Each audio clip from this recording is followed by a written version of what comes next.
For advertisement, call 8125893028. Our Gmail maxtvtelugu@gmail.com.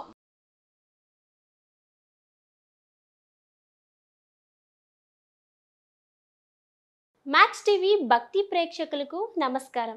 నేను మీ శ్రావ్య. Before వీడియోస్లో కళ్యాణి గారు లలిత సహస్రనామం గురించి చాలా చక్కగా వివరించారు. అలాగే లలిత అమ్మవారు అంటే చాలా ఇష్టం అని ప్రీతిగా పూజిస్తా అని కూడా చెప్పారు. మరి ఈ రోజు వీడియోలో కళ్యాణి గారు ఈ 9 రోజులు దేవీ నవరాత్రులు ఎలా పూజ చేస్తారు, అసలు ఈ దేవీ నవరాత్రులకి ఉపవాసం అనేది ఉంటారా, అఖండ దీపం పెడతారా, కళ్యాణి గారు అసలు పూజా విధానం ఎలా చేస్తారనేది ఈ రోజు వీడియోలో తెలుసుకుందాం. నమస్తే మేడం. నమస్తే. ఎలా ఉన్నారు? బాగున్నాను మేడం. బిఫోర్ వీడియోస్లో మీరు చాలా వీడియోస్ అయితే చేశారు కదా, మరి ఈ 9 రోజులు దేవీ నవరాత్రులు అక్టోబర్ 3 నుంచి ప్రారంభం అవుతున్నాయి కదా, మరి మీ పూజా విధానం ఎలా ఉంటుంది మేడం? నా పూజా విధానం చెప్పాలి అంటే నేను చెప్తాను కదా, అమ్మవారు అంటే నేచరు అని. అవును, మనకి నేచర్కి అనుగుణంగానే ప్రతి భగవంతుడిని మనం పూజించుకుంటాం. చలికాలంలోని ఒక భగవంతుడు తెలుసు, అవును, శివుణ్ణి పూజిస్తారు అందరూ. నేచర్కి అనుగుణంగా భగవంతుని పూజిస్తారనమాట ఫస్ట్. అయితే ఈ నవరాత్రులు అంటే ఒక కాన్సెప్ట్ ఉంది. ఉమెన్స్ డే అంటే అందరికీ ఒక్కసారే వచ్చేదని కాదు. ఉమెన్స్ డే అంటే మనకు సంవత్సరానికి 4 సార్లు వస్తుంది. ఎందుకు అంటే అన్ని పండుగలు ఒకేసారి చేస్తారు, కానీ నవరాత్రులు మాత్రం 4 నవరాత్రులు చేస్తారు అమ్మవారికి. శ్యామల నవరాత్రులని, మొన్న వారాహి నవరాత్రులు చేశారు, అదని ఈ నవరాత్రులని, ఇంకో 2 నవరాత్రులు, మొత్తం 4 నవరాత్రులు చేస్తారు. అంటే సృష్టికి మూలం అమ్మ. అంటే ఎలా పిలిచినా పలుకుతుంది. నువ్వు పిలిచినా పలుకుతారు, నేను పిలిచినా పలుకుతారు. అంటే ఇలాగే చెయ్యాలి అని రూల్ అనేది లేదు అని నేను అనుకుంటా శ్రావ్య. అంటే పూజా విధానం అంటే పూజా విధానం మనకు నచ్చింది చేసుకునేది, మనకు నచ్చిన విధంగా మనం చేసుకునేది. అంటే ఎవరూ కూడా భగవంతుడి దగ్గరికి వెళ్ళి మరీ చెడ్డగా అయితే చెయ్యరు కదా. అవును, నాకు వచ్చిన విధంగా నేను చేసుకుంటాను, నీకు వచ్చిన విధంగా నువ్వు చేసుకుంటావు. మనకి ఎంత కలిగితే అంతలో చేసుకునేది పూజ అనేది. దీన్ని ఇలాగే చెయ్యాలి, ఇలాగే ఉండాలి అనే రూల్ అయితే లేదు నాకు తెలిసినంత వరకు. అంటే చాలా వరకు చాలా మంది ఇలా చేయాలి అలా చేయాలి అని చెప్తారు కదా. మరి వీలు కుదరకపోతే చేయడం మానేయాలా? అలా అని కాదు మేడం, అంటే ఆ పూజా విధానం లాగానే మీ పూజ కూడా ఉంటుందా అని. ఇలాగే అనేది ఏమి ఉండదు. అయితే నా పూజ గురించి చెప్తాను ఇప్పుడు. నాకు లలిత అమ్మవారు అంటే చాలా ఇష్టం. నాకు అమ్మవారు అంటేనే ఇష్టం. నాకు నేచర్ అంటే ఇష్టం. నేచర్తో కనెక్ట్ అయిన వారు అమ్మవారు. నేను అది బాగా నమ్ముతాను. గురువు ఆ బ్రహ్మ విష్ణు మహేశ్వరులు దత్తాత్రేయ స్వామి అయితే శక్తి రూపిణి అమ్మవారు. ఆమెను ఏ రూపంలో పిలిచినా పలుకుతారు. లక్ష్మీ రూపంలో పిలిచినా పలుకుతారు, సరస్వతి రూపంలో పిలిచినా పలుకుతారు, దుర్గ రూపంలో పిలిచినా పలుకుతారు. లక్ష్మి అంటే ధనం కోసమనే కాదు, మనకు కావలసిన ఆరోగ్యం కానీ ప్రతి ఒక్కటి. లక్ష్మి అంటే ఓన్లీ ధనం ఒకటే కాదు కదా, దేనికోసమైనా లక్ష్మిని పూజించాలి అంటారు. సరస్వతి జ్ఞానానికి, చదువుకి. చిన్నపిల్లలకి సరస్వతి దేవి దగ్గరే కదా అక్షరాభ్యాసం చేస్తారు. సరస్వతి. దుర్గా అంటే శక్తి రూపిణి, మన శక్తి కోసం మనం పిలుస్తాం. ఈ 3 రూపాలు ఒకటే, ఆవిడే లలిత అమ్మవారు. ఆల్రెడీ చెప్తారు కదా, అమ్మల కన్నమ్మ ముగ్గురమ్మల మూలపుటమ్మ అని. అంటే ముగ్గురికి ఒక్కరే. అయితే నేను పూజించుకునే విధానంలో ఎలా అంటే, నేను రోజుకొక నైవేద్యం, అంటే ఇదే నైవేద్యం పెట్టాలి అని అనుకోను, ఇలానే పూజ చేయాలి అని అనుకోను. ఆల్రెడీ చెప్పాను నేను, నాకు లలితాదేవి విగ్రహం ఉంది అని నేను చెప్పాను. నేను నవరాత్రులు స్టార్ట్ చేసింది ఎప్పుడు అంటే నా కూతురు పుట్టిన తర్వాత. నాకు మా పాప నవరాత్రిలోనే పుట్టింది.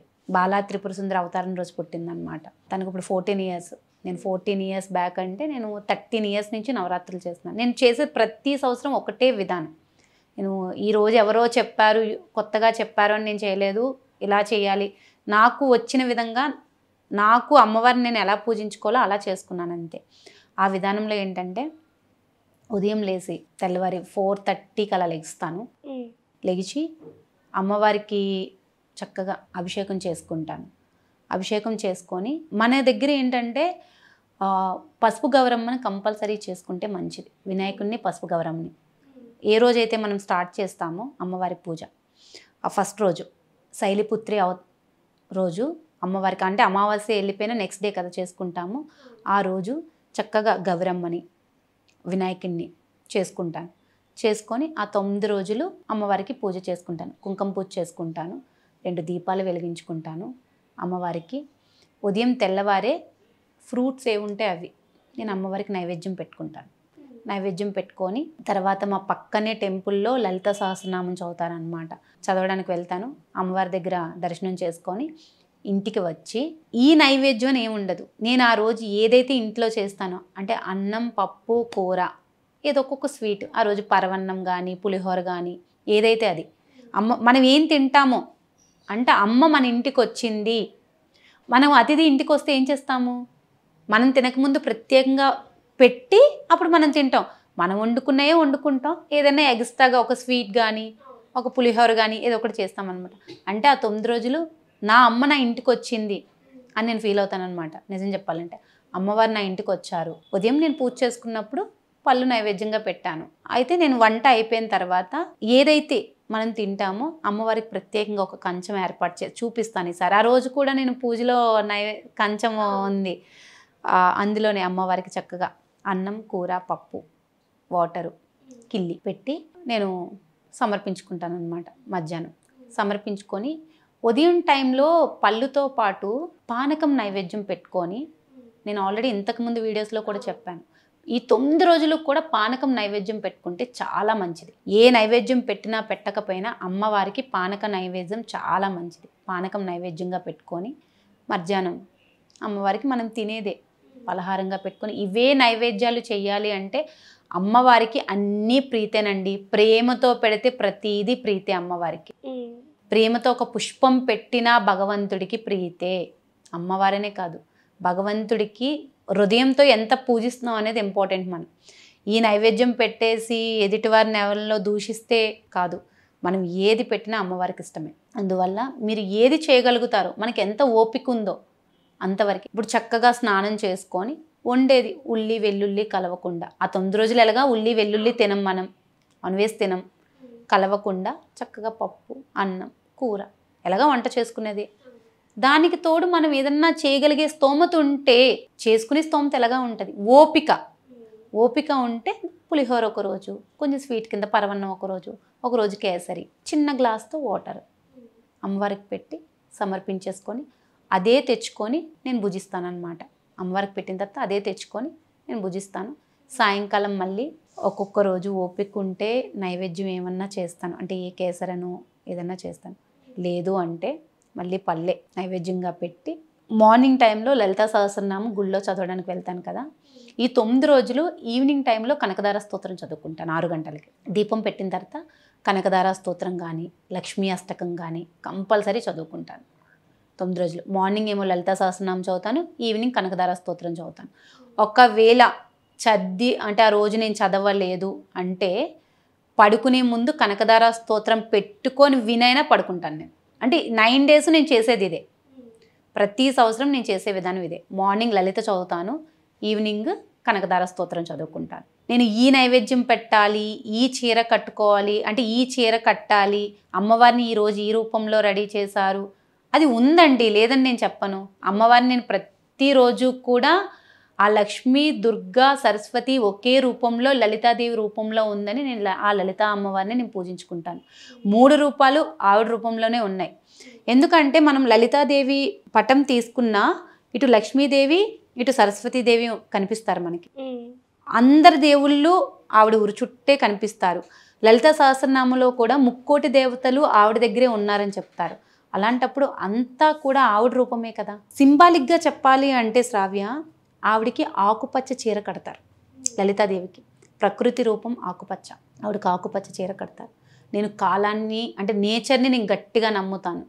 నువ్వు నేచర్కి ఏది ఇస్తే నీకు నేచర్ అదే తిరిగిస్తుంది అంటారు కదా. అంటే అమ్మవారు నేచర్. ఆ 9 రోజులు మంచి పాజిటివ్ ఎనర్జీ లభిస్తుంది మనకి. ఏ చీర కట్టాలి, ఏ నైవేద్యం పెట్టాలి అనే దగ్గరే మనం ఆగిపోతున్నామండి. ఏ స్తోత్రం చదివితే ఆ పవర్ పెరుగుద్ది అనేది ఒక్కసారి ఆలోచించుకోవాలి. ఆ 9 రోజులు మనం ఎంత పాజిటివ్గా ఉంటే అంత పాజిటివ్గానే ఉంటుంది మన జీవితం. చక్కగా 9 రోజులు ఒక నియమకం పెట్టుకొని మార్నింగ్ లలితా సహస్రనామం చదవడం, ఈవినింగ్ కనకదార స్తోత్రం కానీ లక్ష్మీ అష్టకం కానీ చదవడము. సామూహికంగా చదవడానికి ఇప్పుడు ఎన్నో గుళ్ళు ఈ 9 డేస్ లలితా సహస్రనామాలని ఇలా పెడుతున్నారు. అక్కడికి వెళ్ళి కూడా మనం చదువుకోవచ్చు. నేను చేసేది అయితే ఇదే మేడం. చాలామంది ఆర్భాటంగా చేస్తుంటారు కదా మేడం పూజని. అంటే నేను ఆ మాట అనొచ్చో లేదో నాకు తెలియదు కానీ సో ఫస్ట్ వాళ్ళ రెడీ అవ్వడానికి ఎక్కువ టైం ఇచ్చి తర్వాత పూజని స్టార్ట్ చేస్తుంటారు కదా ఆర్భాటంగా. అయితే నేను ఒకటి చెప్పినా, చాలామంది అంటారు మనము పూజ చేసేటప్పుడు లక్ష్మిలాగే అలంకరించుకొని చెయ్యాలి, అమ్మవారిలాగే అలంకరించుకొని చెయ్యాలి అని అంటారు కదా. నో అండి, ఆ రోజు అమ్మవారే అందంగా కనిపించాలి, మనం అలాగ అలంకరించుకోవాల్సిన అవసరం లేదు. లక్ష్మీదేవిలా అలంకరించుకొని చెయ్యాలి అనేదాన్ని నేను చెప్పను, కానీ లక్ష్మీదేవికి ఉన్నంత మనసుతో మనం చేస్తే, అంటే అమ్మవారు ఏంటి, చెడు చేయకూడదు ఇతరులకి, మంచే చెయ్యాలి అనుకునే మనసుతో ఉంటుంది ఆవిడ ఎప్పుడూ. ఆ మనసుతో మనం పూజ చేసుకోవాలి. అంటే సుమంగళిగా కావాల్సిన గాజులు వేసుకుంటాం, బొట్టు పెట్టుకుంటాం, మెల్లో పెళ్ళైన వాళ్ళైతే మంగళస్తోత్రం ఉంటుంది, కాళ్ళకు పసుపు రాసుకుంటాం, మెట్టెలు పెట్టుకుంటాం. పూజ అయ్యే వరకు తల కూడా దువ్వకూడదండి, తలలో చెయ్యి కూడా పెట్టొద్దు. మడి చీర ఇవన్నీ ఎందుకు వచ్చాయి, ఇవన్నీ ఊరికే రాలేదు.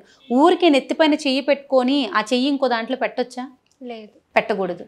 అందుకే చక్కగా జుట్టు ముడి చేసుకొని, నేను రోజు తలక్షణాన్ని కూడా చేయను. అసలు ఎలా అంటే పూజ గది, మా పూజ గది చూసావు కదా, అక్కడే ఒక బెడ్ చిన్నగా అరేంజ్ చేసుకుంటా, ఒక దుప్పటి, అతో 9 days. ఆ 9 days ఇంకా అంటే నాకు కొంచెం మామూలుగా టైంలో అంటే ఒక్కొక్క ఇయర్ చేస్తాను, ఒక్కొక్క ఇయర్ చేయను. గురుచరిత్ర కూడా స్టార్ట్ చేసుకుంటా. ఆ 9 days ఇంకో యావిగేషన్లో వండుకుంటా ఉంటాము, అదే మైండ్ సెట్లో ఉంటాము ఆ 9 days. ఎందుకు అంటే పూజ అనేది మనసుకు సంబంధించింది. మనం ఇన్ని అంటే ఈరోజు కావలసిన నైవేద్యాలు అన్నీ పెట్టేసి ఇతరులను మనం దుఃఖిస్తే దాని విలువ ఉండదు. అమ్మవారిని మనస్ఫూర్తిగా అదే ఆలోచనలో, భగవంతుడి దగ్గరే మనం ఉన్నామన్న ఆ 9 days ఆలోచనలో ఉంటే అదే పూజ. నువ్వు ఏ దీపం పెట్టక్కర్లేదు, ఏ పూజ చేయక్కర్లేదు, నువ్వు ఎవ్వరికీ హాని చేయకుండా ఉండి ఒక మానవ రూపంలో నువ్వు భగవంతుని చూస్తే అదే పూజ. ఇవన్నీ మనం క్రియేట్ చేసుకునేవండి. ఏంటంటే దీపం మన కోసం పెట్టుకుంటాం, ధూపం మన కోసం వేసుకుంటాం, మనం ప్లెజెంట్నెస్ కోసం వేసుకుంటాం. ధూపం వేస్తే ఏమంటారు, ఇల్లు అంతా పాజిటివ్గా ఉంది అంటారు. దీపం పెడితే ఇల్లు కలకల్లాడుతుంది అంటారు. ఇవన్నీ మన కోసం చేస్తాం, కానీ మనం భగవంతుడి కోసం చేసేది ఒకటి, మన మనసు ఆయన దగ్గర పెట్టడం. అదే పూజ, నాకు తెలిసిన పూజ అయితే. నువ్వు లలితా సహస్రనామం చదివినంతసేపు కూడా అమ్మవారు నీ కళ్ళ ముందు కనిపించాలి, అదే పూజ. నువ్వు కనకదార స్తోత్రం చదివినంతసేపు శంకరాచార్యులు గారు అమ్మవారిని ఎలా అడిగారు, ఆయన రూపం, ఇన్ని పిక్స్ వస్తున్నాయి కదా, ఆయన రూపం అమ్మవారు ఎలా ఇస్తున్నట్టు ఇదే మనకు కనిపించాలండి. అంతకు మించి మనం కూర్చొని పూజలు, ఇదైతే నాకు తెలిసినంత వరకు నేను పూజ అని నేను అనుకోను. ఇదే నా పూజ. ఇవన్నీ కూడా దీపం, ధూపం ఇవన్నీ మన కోసం మనం పెట్టుకునేవే. ఒక స్తోత్ర పారాయణం కావచ్చు, ఇలాంటివి మనం ప్లెజెంట్నెస్ కోసం, మనం ఒక పాజిటివ్నెస్ని పెంచుకోవడానికి మనం చేసేవి. ఇవి చాలా ఇంపార్టెంట్. అందుకని నేను ప్రతి ఒక్కరికి ఒక్కటే, చదవడం వచ్చిన వాళ్ళు అయితే మార్నింగ్ చక్కగా లలితా సహస్రనామం చదువుకోండి.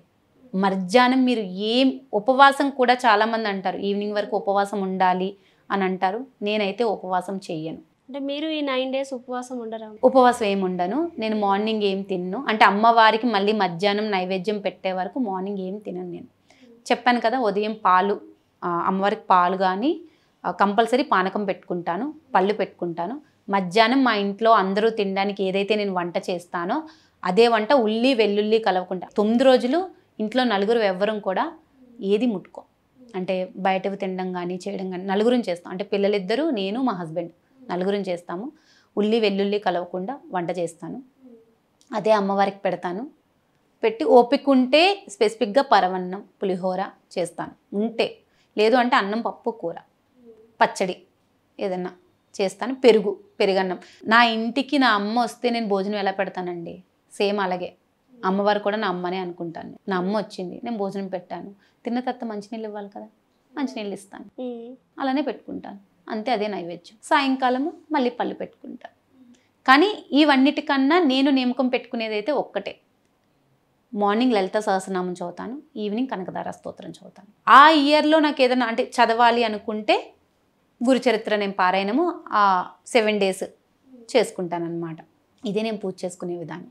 ఈ 9 days అయిపోయిన తర్వాత ఆ గౌరీదేవి, వినాయకుడు ఎవరైతే ఉన్నారో అమ్మవారిని కొంచెం పసుపు అంటే తాలికి పెట్టేసుకొని మిగతాది వాటర్లో కలిపేసి మొక్క దగ్గర ఎక్కడన్నా వేసేస్తాను అన్న. నేను 9 days చేసుకునే విధానం ఒక్కటే. అఖండ దీపం పెట్టుకోవాలా, కలసం పెట్టుకోవాలా. చాలామందికి ఇంకోటి ఏంటంటే మాకు ఆనవాయి లేదు కదా. ఏంటి, అమ్మవారిని పూజించడానికి, భగవంతుని పూజించడానికి ఆనవాయి అవసరం లేదండి. ఆనవాయి అక్కర్లేదు. భగవంతుని పూజించడానికి మనసు కావాలి. భగవంతుడు ఎప్పుడైతే కాలం అంటే నేచర్ అని అనుకుంటామో, నేచర్ అందరికీ కావాలి కదా. మరి నేచర్లో ఉన్న అమ్మవారు కూడా అందరికీ కావాలి కదా, అందరికీ కావాలి. మరి అలాంటప్పుడు భగవంతుడు పూజించడానికి కానవే కావాలా? అఖండ దీపం పెట్టడానికి కూడా నా వరకు నేను ఒక్కటే అనుకుంటానండి, ఏకాగ్రత పెంచడానికి అఖండ దీపం. అఖండ దీపం పెట్టిన కాంచి ఏంటి, కొండ ఎక్కకూడదు. మనం ఏంటి, అమ్మో అది కొండెక్కిపోద్దేమో, నీట్గా ఒత్తు పైకి తీయాలి, నూనె వెయ్యాలి, అఖండంగా వెలగాలి, ఈ 9 days మంచిగా ఒక భక్తితో ఉండాలి. ఏదైనా ఒక సైంటిఫిక్ రీజన్ అండి. అందువల్ల మనం చేసుకునేదంతా మనం ఇవన్నీ అవసరం లేదండి. అమ్మవారి ఫోటో, లలిత శాసనం, లలిత అమ్మవారి ఫోటో ఒకటి తెచ్చుకొని చక్కగా రోజు ఒక పుష్పం పెట్టుకొని 2 దీపాలు వెలిగించుకొని మన ఓపిక ఎంత ఉంటే అంత నైవేద్యం పెట్టుకొని ఒక స్తోత్రం, ఈ 9 రోజులు అమ్మ నీది ఒక లలిత శాసనం అనే కదా, నీది ఒక స్తోత్రం పఠిస్తాము. లేదా అమ్మ శ్రీమాత్రే నమః అనే స్తోత్రాన్ని ఒక 108 సార్లు చెప్పుకుంటాను నేను రోజును. ఈ ఇయర్ నేను ఎలా అయితే ఉన్నానో, నేను మంచిగా ఉన్నాను, నేను నెక్స్ట్ ఇయర్ కూడా నేను మళ్ళీ నిన్ను పూజించుకునే అంత భాగ్యాన్ని నాకు కలిగించు. అంటే ఆ ఇయర్ అంతా మనం మంచిగానే ఉంటామండి. 1 year అంతా మనం మంచిగా ఉన్నాము అంటే కదా నెక్స్ట్ ఇయర్ మళ్ళీ పూజించుకోగలుగుతాము. మనం అమ్మవారిని అడగవలసింది ఎప్పుడూ కూడా ఒకటే శ్రావ్య, ఏంటి అంటే భగవంతుని అడగవలసింది, అమ్మవారు అని కాదు, భగవంతుని అడగవలసింది ఒక్కటే. నాకు అన్ని డోర్లు క్లోజ్ అయిపోయి నాకు సమస్య వచ్చినప్పుడు నా సమస్యని నేనే సాల్వ్ చేసుకునేంత ఓపిక ఇవ్వి నాకు అని అడగాలి. నా కోరిక నెరవేర్చు అని అడగక్కర్లేదు, ఓపిక ఇవ్వి నాకు, ఆ సమస్యని నేనే సాల్వ్ చేసుకోవాలి. ఒక డబ్బు సమస్య వచ్చింది, ఆ డోర్స్ తెరిచే విధానము ఏంటంటే నిన్నడుక్కున్నా ఎవ్వరు ఇచ్చినా మళ్ళీ అడుగుతారు. భగవంతుడు మళ్ళీ అడగడండి, ఆయన అడుక్కుంటే దారి చూపిస్తాడు. వీళ్ళేదో చేసుకోమని చెప్పారు, వాళ్ళేదో చేసుకోమని చెప్పారు. దేవి భాగవతంలో ఉన్నాయి ఇవన్నీ, నేను లేదని అనట్లేదు. అన్నీ కట్టాలి, చీరలు పెట్టాలి, ఇలాగా అలాగా అని అంటారు, అదంతా నిజమే. అయినా సరే ఏ ఓపిక లేనప్పుడు చేసుకోవడం మానేయడం కన్నా మనకి ఎంతలో ఉందో అంతలో చేసుకోవడం ఇంపార్టెంట్. అమ్మవారిని ప్రేమతో పిలిస్తే ఆవిడ వస్తుంది. మన అమ్మ ప్రేమతో పిలిస్తే మన అమ్మ రాదా? వస్తారు కదా. మన అమ్మనే కన్నా అమ్మ ఆవిడ రాకుండా ఉంటుందా? వస్తారు కదా. కానీ భక్తి శ్రద్ధలతో పూజ చేయాలి. బాబాగారు చెప్పారు కదా, సద్దా సబూది. అలాగే అమ్మవారిని కూడా భక్తితో పిలిస్తే కంపల్సరీ అమ్మవారు కరుణిస్తారు. భక్తితో పిలవండి. ఆ 9 రోజులు ఒక స్తోత్రంతో పిలవండి. స్తోత్రం ఎందుకు నేను ఇంత గట్టిగా ఎందుకు చెప్తున్నానంటే, పూజ కన్నా స్తోత్ర పారాయణం చాలా ఇంపార్టెంట్. మనం స్తోత్రం చేసినప్పుడు ఏంటంటే ఆ మనసులో అమ్మవారిని ఊహించుకుంటూనే ఉంటాము. అది లలితా సహస్రనామం కావచ్చు, కనకదార స్తోత్రం కావచ్చు, మహాలక్ష్మి అష్టకం కావచ్చు, ఎనీవన్ మనకు అక్కడ అమ్మవారు కనిపిస్తారు. అది ఇంపార్టెంట్. ఈ చీర కట్టాలా, ఆ చీర కట్టాలి, ఇప్పుడులో వస్తుంది అమ్మవారికి కట్టే చీర మనం కూడా కట్టుకోవాలి అని. నేనైతే 9 రోజులు ఒకే మడి చీర పెట్టుకుంటా. నవరాత్రులు రేపు స్టార్ట్ అవుతాయి అనగా ఒక చీరని నేను చక్కగా ఉతికి ఆరబెట్టేసుకొని ఆ ఉదయం లేసి అదే మడి చీర పూజ, అమ్మవారికి నైవేద్యం వంట చేసేసి నైవేద్యం పెట్టేసిన తర్వాత ఆ చీరతో తినను. ఆ చీర మళ్ళీ చక్కగా ఇప్పేసి పూజ అయిన తర్వాత మార్చేస్తారు. ఇప్పేసి మళ్ళీ నీట్గా ఫోల్డ్ చేసుకొని అక్కడ పెట్టేసుకుంటాను. ఆ 9 రోజులు ఒకే మడి చీర ఉంటుంది నాది. మధ్యలో 1 day మళ్ళీ ఉతుక్కుంటాను. ఆ 9 days ఒకే మడి చీర ఉంటుంది. జుట్టు దువ్వుకోను, పైకి సెగ ముడిచేసుకొని లలితా సహస్రనామం చదవనందుకు కూడా నేను జుట్టు ముడుచుకొని వెళ్ళిపోతాను అనమాట. అసలు ఒక వెంట్రుకు కిందకి పడితే నాకు నచ్చదు. ఫస్ట్ వంట చేసేటప్పుడు కూడా నాకు నచ్చదు. మామూలుగా వంట చేసేటప్పుడు కూడా నేను జుట్టు ముడుచుకొని చేస్తాను. నాకు జుట్టు కిందకి పడితే నచ్చదు. అందువల్ల చక్కగా మడిచేసుకొని మనకి ఏవైతే సుమంగళి కావాలో అవి పెట్టుకొని చేస్తే చాలండి. ఆడపిల్లకంటూ కొన్ని ఉన్నాయి కదా, అవి పెట్టుకొని చేస్తే చాలు. లక్ష్మీదేవిలాగా కూర్చొని చేయాలి అంటే అంత అలంకరించుకొని నీ మనసు లక్ష్మీ మనసులా లేకపోయినప్పుడు నువ్వు బయట ఎంత అలంకరించుకున్నా వేస్ట్. అది అమ్మవారు అంటే ప్రేమతో చూడడం, ఆ ప్రేమ ఇంపార్టెంట్. లక్ష్మి అంటే ప్రేమ అండి, ప్రేమతో చూడడమే అమ్మవారి తత్వం. అది కావాలి మనకి, బయట రూపం కాదు. ఎలా అలంకరించుకున్నాము, ఏం పెట్టుకున్నాము, ఏం వేసుకున్నాము అనేది కాదు. అమ్మ ఇచ్చేది ప్రేమ. ఆ ప్రేమ నీలో కూర్చుకొని నువ్వు పూజ చేయి, అదొకటే ఇంపార్టెంట్. ఏం నైవేద్యం పెట్టావు అంటే అమ్మకి నువ్వు ఏం పెట్టినా అమ్మకి ఇష్టమే, ఆవిడ యాక్సెప్టెడ్. అమ్మకి నువ్వు ఏం పెట్టినా ఆవిడ తీసుకుంటుంది. అన్నిటికన్నా ఇంపార్టెంట్ మనసు. అమ్మ దగ్గర మనసు పెట్టండి. అమ్మ నీ పాదాలు ఎలా పట్టుకోవాలి, నాకు పట్టుకునే మార్గం చూపించు అని అడిగితే అమ్మ కనీసం నేను చేసుకునే పూజా విధానం ఇది ఒక్కటే, ఇంతకు మించి ఏం లేదు. నాకు అలా ఇష్టం అంటే నాకు అలానే ఇష్టము. నేను అలానే 13 years నుంచి చేసుకుంటున్నాను. నేను నా ఇంట్లో నా కూతురే అమ్మవారని నేను అనుకుంటాను కాబట్టి నా కూతురికే చక్కగా కాళ్ళకి పసుపు రాసి బొట్టు పెట్టి తాంబూలం నా కూతురికి ఇచ్చుకుంటాను. ఆ 9 days ఎవరు వచ్చినా శ్రావ్య నా ఇంటికి అమ్మవారు వచ్చిందని తాంబూలం ఇచ్చుకుంటాను. ఇది నేను 9 days చేసుకుంటాను. నేను చేసుకునే పూజా విధానం ఇది ఒక్కటే. దీనికి ఖర్చు ఉండదు, ఆర్భాటం ఉండదు. డైలీ మనం దీపం పెట్టుకోవా? పెట్టుకుంటాం కదా. ఆ దీపంతో పాటు అమ్మవారికి 2 పువ్వులు ఎక్స్ట్రాగా పెట్టుకుంటాను. చెప్పాను కదా నేను ప్రకృతి రూపం అమ్మవారని. అంటే ఆవిడకి ప్రకృతిలో దొరికేవన్నీ ఆవిడకి ఇష్టమే. పువ్వులు ఇష్టము, చక్కగా పసుపు ఇష్టము, కుంకుమ ఇష్టము, అవే ఇష్టమండి. బంగారాలు నగలు ఇవన్నీ కాదు. పసుపు, కుంకుమ, పువ్వులు ఇవే. ఓపిక ఉంటే ఆ 9 days తర్వాత దసరా రోజు అమ్మవారికి తాంబూలం కింద ఒక చీర సమర్పించుకొని, ఆ చీర కూడా మనమే ఉంచుకుంటాం కానీ అమ్మవారికి పెట్టుకుంటాం కాబట్టి తాంబూలం కింద ఇచ్చుకుంటే ఇది ఒక్కటి నేను చెప్పేది. నా పూజా విధానం అయితే ఇది. ప్రత్యేకంగా ఇది అది అని నేను ఏం చెప్పాను. అందరూ చేసుకోండి. 1 year మనం స్టార్ట్ చేస్తే హాస్టల్లో ఉన్న ఆడపిల్లలు కూడా, మగపిల్లలైనా ఆడపిల్లలైనా పూజే చేయవలసిన అవసరం లేదు. ఈ 9 days ఒక నియమకం పెట్టుకోండి అమ్మా. ఈ 9 days నేను ప్రతిరోజు టెంపుల్కి వెళ్ళాలి, శ్రీమాత్రే నమః అని ఒక 9 సార్లు జపించుకోవాలి, కూర్చోవాలి, ఎవరికి హాని చేయకూడదు, ఒక టైం టేబుల్ సెట్ చేసుకోవాలి. నేను చాలా అదే పూజ. ఇంకంతమించిన పూజ ఏముంది? నువ్వు నవరాత్రులు చేసినట్లు లెక్కే. ప్రతిరోజు నైవేద్యం పెట్టి ఇచ్చేస్తే నవరాత్రులు కాదు. 9 days గుడికి వెళ్తున్నావు, అమ్మవారిని చూసుకుంటున్నావు, కళ్ళారా అమ్మవారిని చూస్తున్నావు, దండం పెట్టుకుంటున్నావు, శ్రీమాత్రే నమః అని అనుకుంటున్నావు, ఇంటికి వస్తున్నావు, అయిపోయింది 9 days. నీకు కుదరదు కాబట్టి హాస్టల్లో ఏది పెడితే తింటావు. హాస్టలే ఒక నాన్ వెజ్ మానేయండి, హాస్టల్లో ఏది పెడితే తింటాం. ఆ 9 days కొంచెం బయట తినడం అది మానేస్తే, అంటే వాళ్ళు ఎలా చేస్తారో తెలియదు కదా, మానేస్తే ప్రతి ఒక్కరి జీవితం అమ్మను పట్టుకుంటే మారుతుంది. నేను చెప్తున్నాను కదా, గురుబలము అమ్మవారి శక్తి రూపము ఉంటే జీవితంలో ఏదన్నా సాధించవచ్చు. అమ్మ శక్తి రూపము, ఆ దత్తాత్రేయుడు గురు రూపము. అందుకే నేను అంతకుముందు వీడియోలో కూడా గురుచరిత్ర పవర్ గురించి అదే చెప్పాను. నేను గురువును పట్టుకుంటే ఎనీ ప్రాబ్లమ్స్ సాల్వ్ అవుతాయి. గురువును పట్టుకుంటే అమ్మవారు కూడా, అంటే దైవ బలం ఏంటి అనేది కూడా తెలిసేది గురువు వల్లే. అందువల్ల దత్తాత్రేయుని పట్టుకోండి, అమ్మవారిని పట్టుకోండి. దత్తాత్రేయుని పట్టుకుంటే మళ్ళీ చాలామంది అంటారు, అంటే వెంకటేశ్వర స్వామి ఆయనేనండి, అన్ని రూపాలు ఆయనే. అందులోనే బ్రహ్మ విష్ణు మహేశ్వరులు ఉన్నారు.